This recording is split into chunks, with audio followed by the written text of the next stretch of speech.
Good afternoon, everybody. It's Chris Frew here with BioBuzz, welcoming you to another What's the Buzz, a series that we've been doing every week to showcase people that are kind of moving and shaking and doing some incredible things for our community, for the market, for the industry. And today, I'm really excited to welcome someone that I got to meet by happen chance, which is a lot of how things happen in life, isn't it? But I'm very excited to welcome Laneisha Roberts, who is co-founder of ReviewTailor. Welcome. Thank you so much.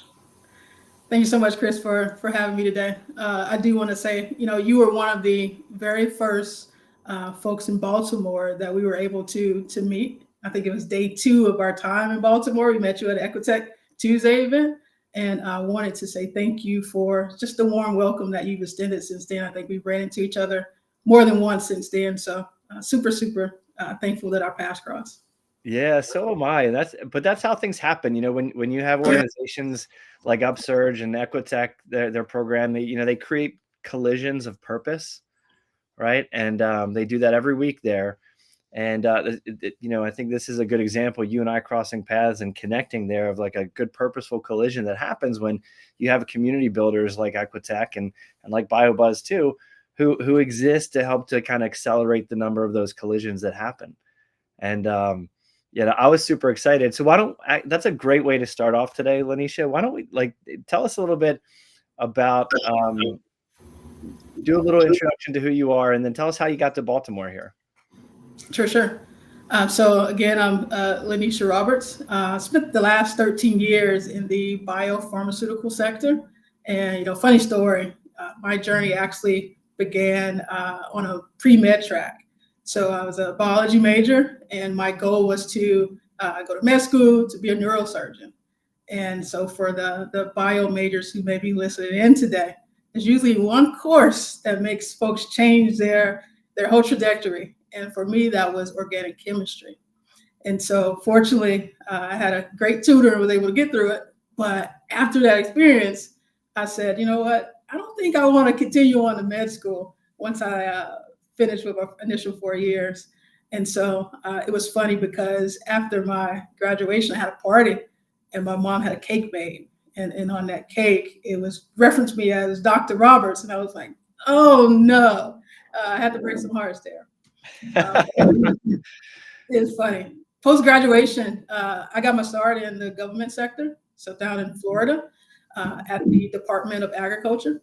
And so what we were responsible for is for the testing of gasoline. So we had inspectors that would go out, take samples, and then we would do the testing in the lab. So I was appreciative of that opportunity, but I wanted something a little bit more fulfilling. And so I transitioned to another state agency, which was the Agency for Healthcare, where we were responsible for licensure of all of the clinical labs in the state of Florida. So your LabCorp, your Quest Diagnostic, different doctor offices that did testing. Mm-hmm. And that was super fulfilling. I learned a lot there from a regulatory aspect. And I began thinking, man, what if I could be on the other side of this equation where instead of being on the regulatory enforcement side, I could assist and support businesses with maintaining their compliance. And so that's how I took that leap into the industry that I've been in for the last 13 years. And so what our niche market does is we take blood plasma, and the proteins from that plasma is then used to manufacture life-saving medications to treat, patients with different disorders, such as autoimmune disorders. And so while I wasn't able to fulfill that dream of being that neurosurgeon, saving lives directly, I've been able to do that over the years in a more indirect capacity. So it's been a very rewarding journey for me. That's a great story, Laneisha. And, I hear that a lot, how, not that story, but I hear a lot how, people that are in this field, the biopharma field, and it's a mission-driven type of community that we get to work with, people who do see that they're making an impact on the patient lives. So, there's a lot of ways to make an impact on patients, and it's not necessarily standing over them doing a surgery. It can be helping produce the drugs that help them recover from that surgery or prevent them from getting there in the first place. That's right. So that's great. And I'll tell you a little side anecdote. I had to take OChem twice. Hey, I'm telling you, that's always that one course. Is like, And that's why oh, that's why I went to business, not biology. So I feel you. I'm glad you that resonated. Yeah. So 13 years in the biopharmaceutical field, but that's not what brought you to Baltimore. We met you to Baltimore because you decided to then again, take your journey and continue to push the boundaries of what you wanted to accomplish in life. That's right. So towards the end of 2022, myself and my co-founder spent the last 10 years in the HR capacity. So we began, I think it was actually in the midst of a performance review cycle. So we had some conversations around the performance review process. I'll just say they weren't, very bubbly, lovely conversations. And so we were both sharing our pain points of the process. So I'll share, a couple years ago, I had a performance review that was just based on what they call recency bias, which was the review is only focused on the most recent things that occur. And so while that was cool, there were many other accomplishments that occurred throughout the year that were missed in that review. And so the same occurred with my co-founder. So we have very similar stories. And so it was through those shared pain points that we said, hey, this is not just isolated to us. Let's do something about it. I've always been that type of person that if I find a problem, instead of just passing it on to someone else, it's like, all right, here's the problem. Let's do something about it. So we began building ReviewTailor, which is an HR performance management software that helps to make performance reviews simple, automated, and collaborative. Early last year, we partnered with some great developers who have helped us to bring it to life. And so we realized early on, as non-technical founders, that we really needed to tap into a network of resources just to fill those gaps in areas where maybe we have blind spots that we didn't know as entrepreneurs. And so we started applying to accelerators, and TechStars was one of those accelerators that we started applying to. And that's what landed us in Baltimore. We got a call back from the TechStars Equitech program based in Baltimore. And we began that 3-month program in March of this year. And so it was day 2 of the program that we were attending an Equitech Tuesday event that I happened to cross paths with Chris in Baltimore. That's great. Well, first of all, congratulations for, just taking the leap as an entrepreneur and saying, hey, there's a problem. I'm gonna try to solve it. And number 2, I bet you a lot of people listening, we have a lot of people in HR that follow BioBuzz. We do a lot around workforce ourselves. So I can guarantee you have a lot of heads nodding, around some of those pain points you talked about. I think coming from quality, I'm curious, like what quality skills or what kind of mindset did you pick up in quality that's also kind of helping you to kind of think about this problem and apply into kind of this, this problem of, reviews and kind of, what you're doing with the ReviewTailor. Sure. So one is probably the most obvious one is that eye for detail. Mm-hmm. And so in the quality world, there's a saying that if it wasn't documented, it didn't happen. Mm-hmm. And so in this performance management world, the same applies. So oftentimes what happens during the performance review process is that employees might show up at the review period expecting for their manager to tell them exactly how they did throughout the year, but they might not come to the table with any supporting documentation to either be able to confirm or deny the accuracy of that information. Mm-hmm. And so that aspect of my quality experience is definitely translated into the building of ReviewTailor, because we were really centered around promoting documentation by all parties involved so that you're able to have a more fair process, more transparent process, and employees leave it more engaged versus disengaged. Mm-hmm. That's great. Employee engagement is something that's critical for every company right now. And I'll tell you, retention is very critical for every employee. So and I've been in recruiting for 20 years, so we talk to a lot of people when they're transitioning, and it's oftentimes it's experiences that sometimes happen. They feel like they're not being treated right, or they feel like they're getting passed up for something. So you're addressing a problem that, might manifest around that review period, but it's something that, is kind of happens throughout a journey at a job that it sounds like that's what you're trying to solve. Yeah, and I'll tell you the statistics around that, exactly what you mentioned, and that's 66% of employees feel that their performance review is unfair or biased.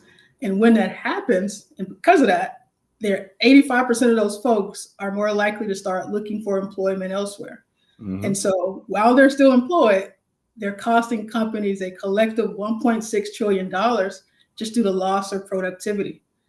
So you tapped on a very important aspect of this process, and it's definitely a concern of ours, and one of the things we aim to address. Yeah, I mean that's when we're calling people as recruiters, right? We're calling when review season's up. You're like, hey, now's the time. We tell people it's a clever strategy. Yeah, when it's a good review, time to look for a new job because you're on cloud 10, right? You're riding high, and when it's a bad review, time to look for a new job. We'll find a way to spin it either way, right, Laneisha?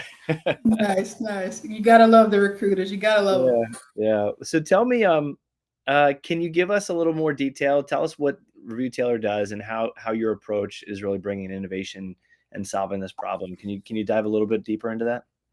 Sure. So on average, today managers spend 210 hours a year just on performance management, and that's to do it properly. Mm-hmm. And so many are falling behind on that.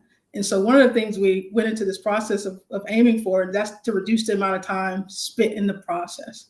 And so what we do is we foster or leverage gamification to increase user adoption of the features that we have within the software. So for example, we have what's called performance notes. And so performance notes are things that what we hear from people today, they're usually keeping in an Excel spreadsheet or an email or a Word document. They're highlights that have occurred throughout the year. And so we're promoting, again, that documentation there, both by the employee and manager, as well as goals, tracking, and updates there. And so as a result of those behaviors that we've encouraged, when it's time for the performance review, with the click of a button, we're able to generate a review in a matter of seconds. Wow. So where it's taken managers hours to do this, maybe just for one employee. You just think about a manager with multiple employees. Now they can get those reviews done in minutes. And so that's one of the things that we went into, and it's probably a biased piece of me as a people leader saying, man, how can I reduce the amount of time I spend writing reviews? So that's one piece. The second piece is just the fairness of the process. And so we have analytics dashboards available, not just to the HR administrator and not just to the manager, but also to that employee, that allows them to see, hey, these are the competencies you've been measured against. This is how you're tracking against those competencies throughout the year. So they don't get to, December or January and they get a huge surprise. They're able to course correct sooner throughout the year based on the analytics and data that we're providing them through our software. So we were super intentional, Chris, earlier on with building something that supports all three key stakeholders. So the employee, the manager, and that HR administrator. Yeah, that's fantastic. I'm curious. When we think about the journey to developing something like this, so you're in Baltimore now. So let me just give a framework. So you're from Atlanta. That's where you live and work, and then you transition to be an entrepreneur, and then you just up and move to Baltimore for 3 months to be part of TechStars. So again, this is what entrepreneurs do when they're committed to seeing their vision come through. And so I commend you and your co-founder for really kind of, jumping into this, because that's what you need to do to make a great product. What are some of the tips or advice that you would have for other entrepreneurs who are watching today and going, I got a problem I want to solve. How can I be like Laneisha? Well, first I would tell them, don't try to be like Laneisha. Be like yourself. I think there's a person I follow named Arlen Hamilton that says, be like yourself, because there's many people who are looking for, you. So if you try to be someone else, then, you won't capture those folks that are thirsty for what you're able to offer. But I would say when I first started the journey, I was still full-time employed. So it wasn't until 2-3 months ago that I stepped away from my full-time employment to begin on this journey full-time. But I was traveling about 50 to 75% of the time in a given month, just depending on what was going on. Mm-hmm. And so I really had to be strategic about how I manage my time. So I would say the first thing is, if you have a healthy relationship with your employer, and I recognize this is not always the case, but if it is, I highly recommend having a conversation with your leader to bring them along on that journey, as they may be able to offer support in ways that you just couldn't have imagined. And that was the case for me. There were times where I would have a pitch competition or maybe in a conference to attend where, because we had that open dialogue and they were committed to the journey and the success of ReviewTailor, I was able to, juggle both commitments, my day job and my entrepreneurial journey. I would also say setting boundaries between that day job and your startup. And so this was probably a tough one for me because I'm used to just grinding it out. But it came down to, okay, at such and such time each day, I would close that work laptop and dedicate time for ReviewTailor in the evenings and on the weekends. So that's definitely important. Delegating tasks where you can. So if you have a co-founder, like in my case, I had a co-founder where there were many times where maybe I'm traveling to attend an audit and an event was occurring and I couldn't be there. I was able to say, hey, Kristen, are you able to support in this particular area? And that helped tremendously. Now, obviously, if you don't have a co-founder, I would recommend not being afraid to, raise a hand and ask for help. There's many folks in the ecosystem that have gone the way before and can help you with maybe time-saving tactics. So, for example, if you're doing a task manually that takes you multiple hours and you ask someone about it that's done it before and they're like, oh, you can do this quicker this way. That'll save you some time, even as a solo founder, that you could devote to something else. And then probably the last tip I would say is this is a tough one, and that's practicing self-care to avoid burnout, because you're only as good as you are from a health standpoint. And so if you're not able to show up, as your full self, then the business doesn't function. I will honestly admit that last one is one that, something I have to continue to practice because it's very tough, for sure. That's some great advice. And I'll admit that's, BioBuzz, of course, we just launched our talent marketplace. So we're launching our own technology and, have our own startup journey going on right now. And it's a lot. So number one, that advice hit home for me, for sure. And then number two, it's that self-care that usually falls to the bottom because, you're like, you're so focused on your vision. And my wife was always like, how come you didn't eat lunch today?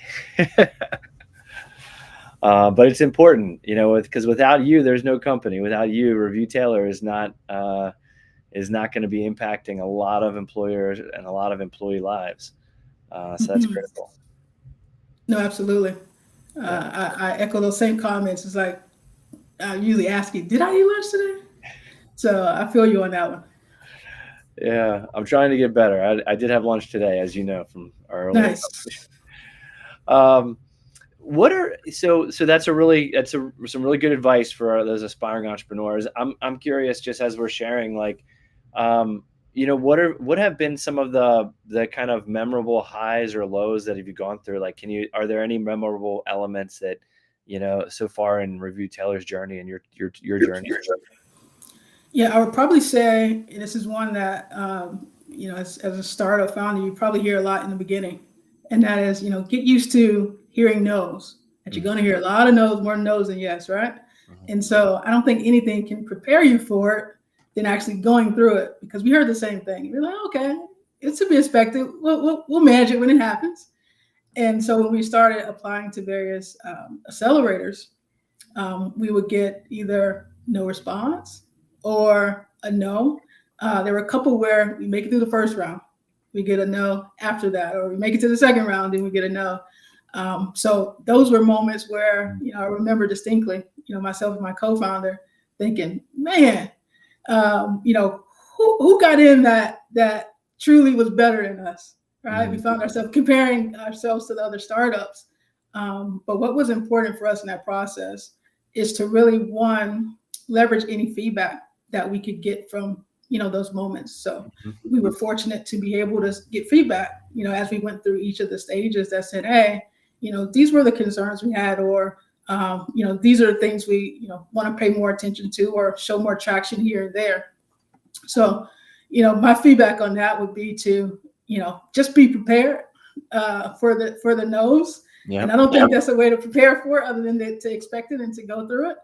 But don't let it stop you. All right.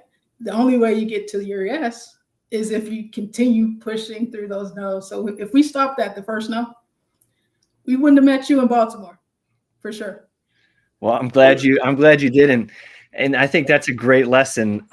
Persistence and perseverance are so critical. I mean, I tell my kids that, like that's something you can control, is getting up and doing it again, and I know, especially like we're going through, the market's been tough this past couple of years. And I think those founders that have that persistence, what I think is that they're also showing investors that, like, hey, you've got what it takes to go the distance. And, no matter what, you're not stopping. We're going. This train's going. We're making this happen. And no's are just, I read something the other day for someone posted on LinkedIn, said no just means next opportunity. Love it. Yeah. So that's some really good advice there about, no's. I mean, I think that's a good advice for everyone, not just entrepreneurs. What about, what about some highs? What are some highs that you've had along this process so far? Sure. There's this feedback we get all the time that says, don't get too high off the highs or too low off the lows. So we try to, stay humble. Right there. Yeah, stay humble. Yeah. One would be the acceptance into actually 2 accelerators. So before we got accepted into TechStars, we were accepted into a local pre-accelerator, Atlanta Tech Village, and then accepted into TechStars. So we actually been running both programs simultaneously. Wow. For the last couple of months. So that was definitely one, because it was an opportunity where we got our first yes, back to back, actually. So it's like, man, we went through multiple no's and then 2 yes come at the same time. So that was a nice moment for us. Outside of that, it's just been, the wealth of knowledge that we've gained through the TechStars program. That's a huge high, because coming into the program, we recognized early on, we had a programming the first week by one of the facilitators, and it was an eye-opening experience, because it was like, man, if we've known this 3 months ago, we probably would have been in a different position. We were doing things that were better suited for maybe a later stage company versus a startup company. So that lesson learned was a huge highlight for us, because it probably saved us some valuable time. Yeah. And how valuable is time, right? I mean, time is like that only thing that you don't get back, and, and it goes quick. It goes quick. Too fast. Yeah. I agree. Well, that's fantastic. So tell us a little bit about, where is ReviewTailor right now? Where are you in your process? I know you're wrapping up the accelerator program in Baltimore over the next couple of weeks, and you got demo day coming up. So tell us a little about where you are now, and kind of, what we can expect in the future with you. Sure. So as you mentioned, actually we have a demo day today in Atlanta for the pre-accelerator. So that's all right. This evening. That's awesome. Right. And then we have the TechStars demo day coming up in Baltimore the last Thursday of this month. So we're definitely preparing and looking forward to both events. Aside from that, we're super excited to launch our gamification component within our software. So that's something that we're launching in the coming weeks that we're looking forward to. But we're ReviewTailors today. We are in the process, just through TechStars, of having conversations with HR leaders in various different industries. So we've gone on what we call a listening tour, and gained a lot of valuable insights into just the pain points of the review process from different lenses, in different industries and then different company sizes. And we've been able to take that information to help us reframe our, marketing material, reframe our, customer material that we present, and then to also gain new customers. So we're super, super thankful for the opportunity that TechStars presented, as well as its partner Upsurge, because through that we've been able to gain new customers, hold over 30 conversations with key stakeholders and businesses. And so we're in conversations today for additional partnership deals that'll open us up to a larger network. So it's a lot going on today. And as you mentioned, time goes by very fast, but we've been able to accomplish a lot in this almost 3-month program.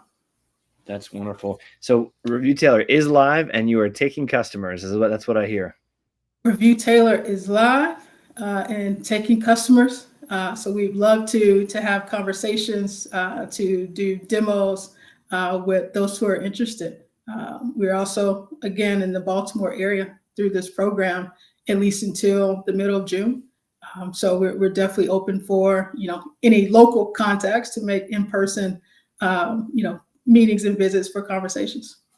Great. Well, I hope that any of my HR friends that are listening will take you up on that and reach out to you online. It sounds like an awesome product.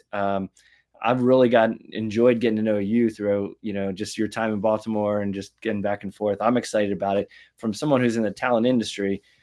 I mean, again, you are solving a very real problem that opens the door for recruiters like us to, drop a carrot that your employees are going to, take a bite of. So employee engagement and better review process absolutely is going to impact retention.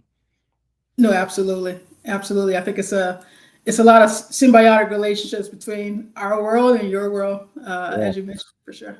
Yeah, absolutely. Well, our world is biotech. So again, there's a lot of symbiotic relationship to your journey and kind of the world we're in. So we work with a lot in the biotech industry.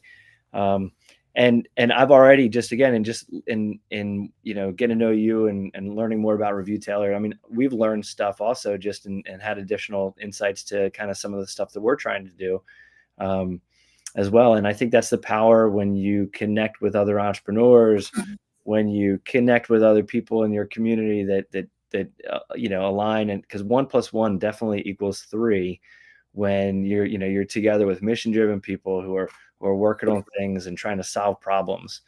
What I appreciate about everything that Upsurge does and the Equitech program, the TechStars, everything we try to do at BioBuzz is the same thing, like bring people together who are trying to solve problems, get more product out to patients, improve the processes. And again, good things happen when people who are trying to do things can bump into each other.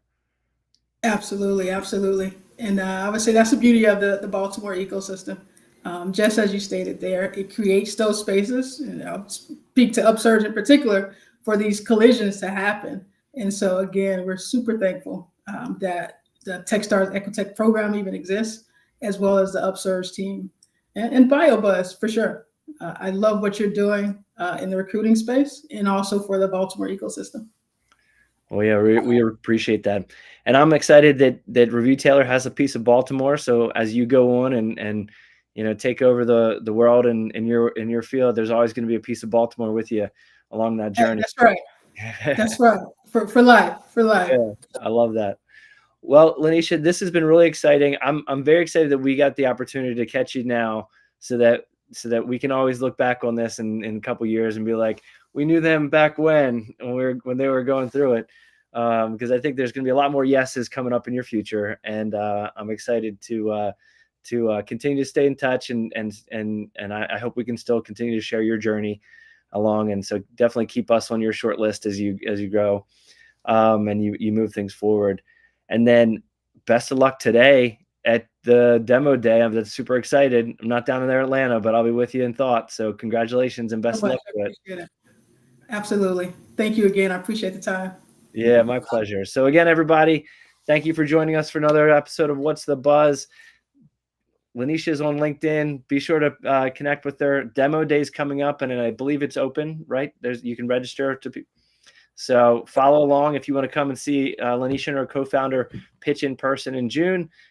Keep an eye out for the TechStars Demo Day, which is coming up in a couple weeks, right? That's right. The last Thursday of this month. All right. It's coming up soon. Well, thank you again. Thank you, everyone who tuned in today, and we will be back for another episode soon. Thank you all. Enjoy the day.